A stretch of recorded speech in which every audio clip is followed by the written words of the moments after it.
Staying in Korea, property prices have soared globally over the past 10 years. While that's great news for those who already own homes, the problem is more and more young people, those who only recently gained financial independence, are finding it harder and harder, practically impossible to get on the property ladder. Kim Min-ji reports.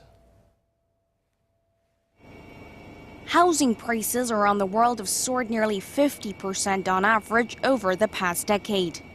According to the Bank of International Settlements, Hong Kong saw the biggest jump. Hong Kong's property price index stood at 93.4 in the third quarter of 2005, but by the same period in 2015, the figure had surged to 305. That's up nearly 230%. To give that some context, if a house was valued at $3 million in 2005, it would be worth about $10 million 10 years later.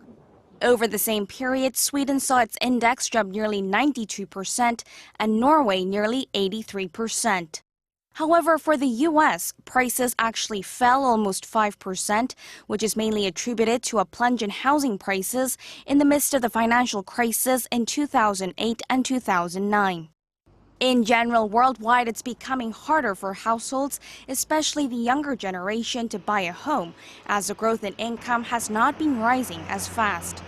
Online pricing database Numbeo says people in 59 out of 102 countries worldwide would need to save their yearly income for at least 10 years in order to buy a house in their country.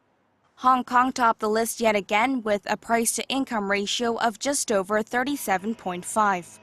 This means the average worker would need to work almost 40 years in order to buy a house of their own.